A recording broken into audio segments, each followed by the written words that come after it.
This is Go-MMT Radio. Go-MMT Radio. Let's go. Powered by Make My Trip, Go-IBBO and Redbus. Celebrating Parents Week in association with your Dost on Go-MMT Radio. So get ready to experience interesting podcasts, activities and workshops during the week. Your Dost is one of India's first and largest holistic emotional wellness organizations and has been associated with Make My Trip as our emotional wellness partner for 3 years now. Hello and welcome to a brand new episode of Go-MMT Radio. मेरा नाम है Sonu and today on the show I have with me Jyotsna Sodhi and this is going to be a special week because we are celebrating Parents Week in association with your Dost on Go-MMT Radio. तो ये बहुत ही interesting podcast होने वाला है. There are lots of activities and workshops that have been planned during this week. Your Dost is one of India's first and largest holistic emotional wellness organizations and has been associated with Make My Trip as our emotional wellness partner for the last 3 years. Of course, I'll tell you more about them in the episode. But right now it's time for us to introduce you to our guest for the day, Jyotsna Sodhi, who is a counseling psychologist who holds a bachelor's in psychology from Kamala Nehru College, Delhi University. इन्होंने masters भी करी है in applied clinical psychology from Banyan Academy of Learning and Mental Health, Chennai. She's also a certified rational emotive behavior therapy practitioner from Albert Ellis Institute, New York. And of course, I will tell you more about her in the episode as we talk, but time for us to say hi to Jyotsna. Jyotsna, hi. Hi, Sonu. Thank you so much for having me. It is a pleasure. Thank you so much for taking out your time. And today we are talking about building a healthy relationship with your parents as an adult. First things that come to my mind is like, what are the hallmarks of a healthy relationship with one's parents? I think I would say that there's no technically right answer to it, but I think it also varies from person to person and family to family as to what feels like a healthy relationship to them. Yeah. But I would also highlight there are certain things to keep in mind because a lot of times we grow up seeing certain relationships and we think, okay, this is our normal, and we might associate normal with healthy. Right. And I think that distinction sometimes needs to be made that, okay, sometimes like very not so good relationships or certain manipulative behaviors are sometimes considered normal, which is not healthy. So I think that distinction is one thing that I would like to bring in, that does it feel healthy to you? Does this relationship feel nurturing to you? Do you feel that you are nurtured, you are taken care of, you're able to grow in this relationship? Right. So I think, that's what our parents' job is, right? To nurture us, to make sure everything is going well for us. But does that feel authentic to us? Right. So just like tiny little ways to check how my relationship with my parents is growing, because as we grow older, we also evolve as human beings, which might mean that we don't relate as much with our parents. We might start to disagree. We might start to see certain things that don't sit well with us. And the same can happen on the other hand, that the parents don't think what we're doing is respectful, or what they might not like what we're doing. So in those situations, how do we maintain that healthiness? Maybe it was healthy once. What do we do with it now? Right. So any relationship where there is an honest, authentic communication that is happening, I think that is one major hallmark of any good relationship, especially with parents, because these communication channels often become ruptured once we start growing, as we become adolescents and as adults, and we have so many other places where we can talk to people, where we can get support. Right. That communication sort of stops after a while. It just becomes about basic necessities of how you're doing and whether you've eaten or not. We don't have proper in-depth conversations about how we are feeling or how they're feeling about growing old. Yeah. So any relationship where there is good communication where people are able to talk about themselves, where they're able to talk their truth, and that is accepted. Doesn't necessarily have to be a happy thing.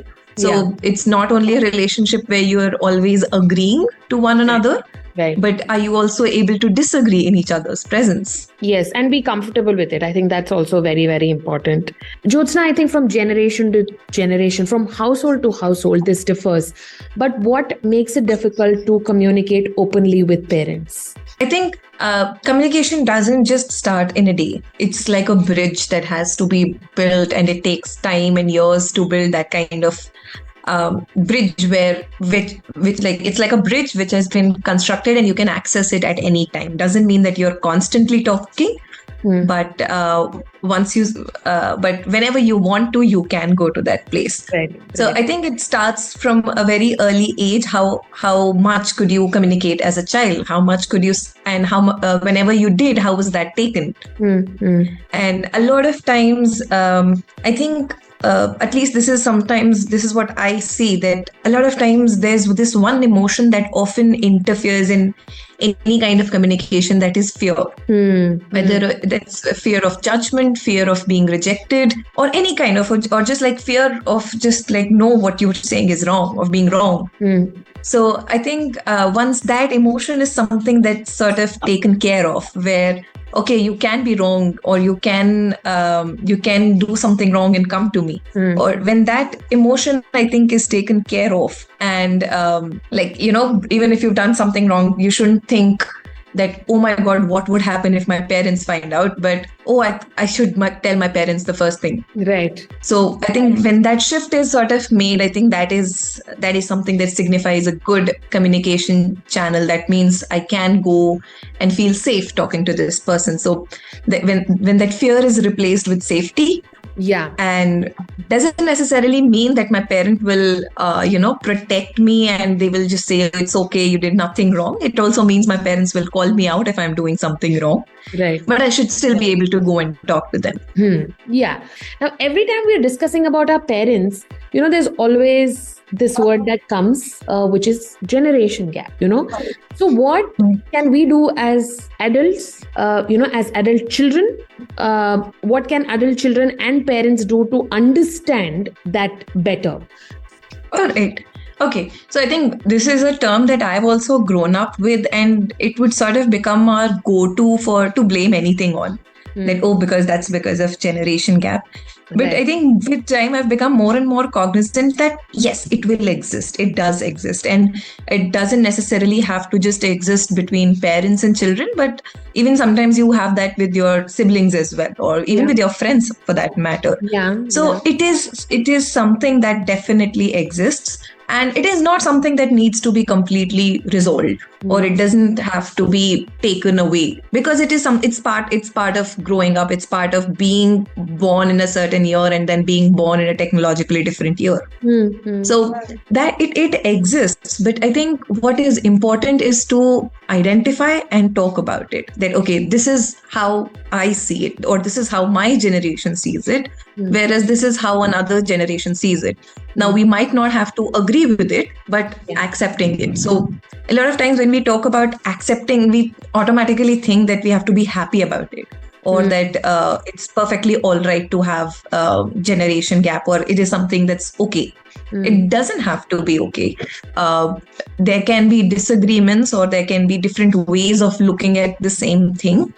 But yeah, like you said, peacefully coexist. So again, generation gap isn't something that needs to be resolved, or it doesn't have to be done away with, but just something that we accept that yes, it exists. So there will always be certain things that my parents might not agree with, or there will always be certain things that my child will just never understand, no matter how old they get. Right. But it's just alignment with the fact. I don't have to be happy about it, but this is how it is.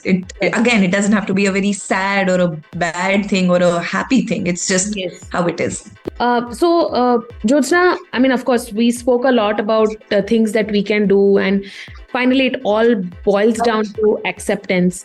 But tell me, how can adult children manage their guilt or other feelings about letting down their parents? I mean, especially, I feel, each generation would feel that way. But I feel people who probably grew up in the 80s and 90s carry that guilt a lot, especially when they might be trying to be themselves. So there is always this conflict. So what would be your advice on that? How do we manage guilt? I think so. The guilt, though very natural, I think it's a very interesting emotion for us to look at, because a lot of times it's not something we feel very naturally, but it's also something that's given to us from outside. Right. That, oh, you're not doing enough for your parents, or oh, you're not listening to them, or you're not doing things as per me. But I think there's another harder, and like a lot of times this guilt is coming from wanting this conflict of wanting to live life by my terms versus what my parents would want. And one thing that I've realized, that an emotion that's even harder to deal with or to live with than guilt is resentment. And a lot of times when we when we live that life which we don't want to, or to avoid that guilt of disappointing our parents, a lot of times we end up living in resentment. And that's a very hard emotion to live with. Right. So it's sort of like, I think it comes down to that choice of which emotion would you want to live. And while guilt is there, sometimes I think it needs to be weighed against how you feel about living your life on your own terms. Yes, it means that somebody would be disappointed in you. It means that, okay, somebody is not happy how you're doing things. But I think that's also something like parents also understand with time. And if you can show them that you're happy, which is what they care about, that's their job, right? To make sure that you're okay, you're happy. Yes. If you can show them and the parents are willing to see it that way, then I think that guilt also weighs down. Right. But resentment doesn't. Resentment is something that's really hard to wash off. Yes, I think you're right. Jyotsna, we spoke so much about what are things that we can do as adults to have a good relationship with our parents. But what would be your parting words to all the Go Trippers who are tuned in right now? Okay, I think first of all, I would just like to thank for this, topic. It's so interesting. Usually when we talk about parenting, and that's usually centered around children and adolescents, but it's a different ball game as adults. So I think with your topic, I also felt very seen, and it really made me think, because again, as adults, we're also navigating these relationships ourselves. Yes. So first of all, thank you so much for this topic. And I think what I would just like to say is that there's no fixed rule to this. There is no rule book to how to work with your parents. What might work with my parents might not work with another person, or what worked for me with my parents might not have worked for my sibling, for that matter. Mm-hmm. So I think that individual difference, and every relationship, even within your parents, with your mother versus with your father, and like it can be very different. The value can be very different. So I think it's if this is something that either is something that's bothering you, it's on your mind, or this is something that you want to think about, work on, I think give time, reflect on your relationships, reflect on what can you do to make it better for yourself, for your parent, because that's all life is about, our relationships, and that's something that matters a lot. So I think that's something, it's not something that we can just like have a fixed formula to and just do away with. Yes. This is something that requires reflection and a lot of willingness to work on this. Yes. I think you're absolutely right.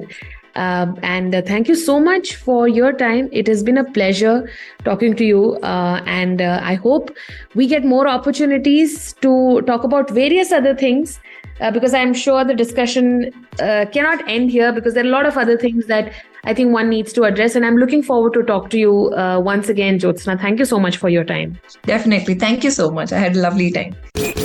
Celebrating Parents Week in association with your dost on GO-MMT Radio. So get ready to experience interesting podcasts, activities and workshops during the week. Your Dost is one of India's first and largest holistic emotional wellness organizations and has been associated with Make My Trip as our emotional wellness partner for 3 years now. To listen to your favorite Go-MMT radio from anywhere, follow us on YouTube, Facebook, LinkedIn and Instagram. Visit the Go-MMT radio page for daily updates and enjoy listening to your favorite radio channel.